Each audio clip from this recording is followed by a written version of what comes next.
Rupert Murdoch, seen here with America's most racist hat salesman, who made $8.7 billion off of the Fox sale to Disney.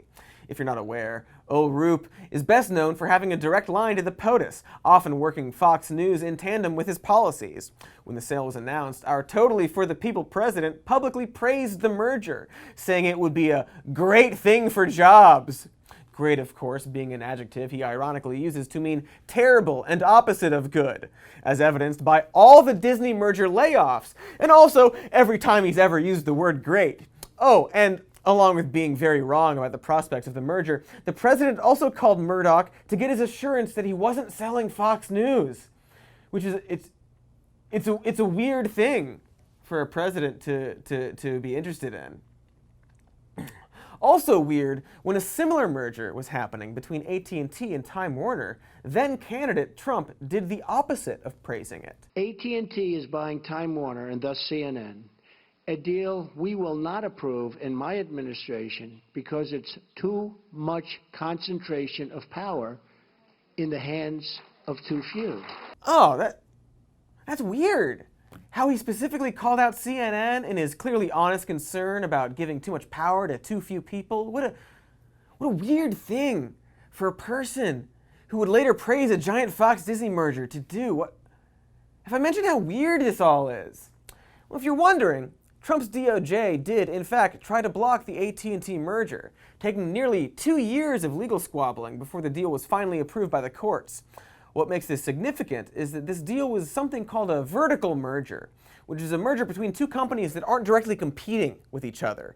This kind of merger hasn't been contended by the DOJ since the Carter administration. Meanwhile, the Disney-Fox merger is a horizontal merger because it's two companies making the exact same product. This is something the FTC has identified as the greatest antitrust concern when dealing with these cases. There's that word great again. And yet, despite the Disney-Fox merger technically being a way bigger deal, it only took 6 months for the DOJ to approve. So putting aside whether or not you think these giant mergers are even good in the first place, it's pretty weird that the DOJ was so inconsistent when it came to these two cases. In fact, it's baffled many people smarter than me who have pointed out that the DOJ's had concerns over AT&T and Time Warner that should have applied to the Disney-Fox merger, but for some reason didn't. But hey, maybe it was one of them magic Disney miracles oriented toward heartless business decisions, like how all those mice turned into horses for cheap carriage labor.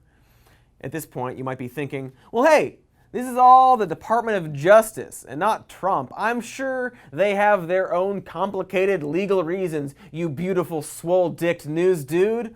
Well, first of all, thanks for that. I really needed a boost today. But also, let me introduce you to Makan Delrahim, the Assistant Attorney General for the Antitrust Division of the Department of Justice. After the New York Times called out the DOJ for making a seemingly politically driven decision, Delrahim wrote a rebuttal in the Washington Times, a news organization known for its well-researched, nonpartisan integrity.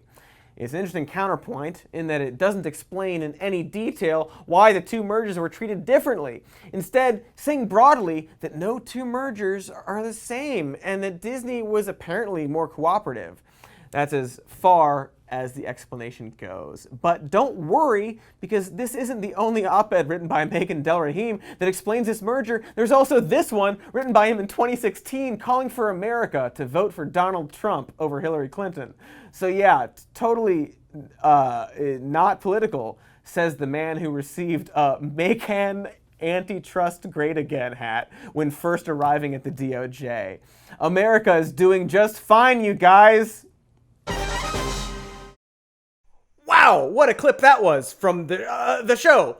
Thanks for watching, and make sure to subscribe to this channel as well as our other channel where the full episodes are. It's called Some More News. This is called Some More News Clips, which you know because you just watched it. Anyway,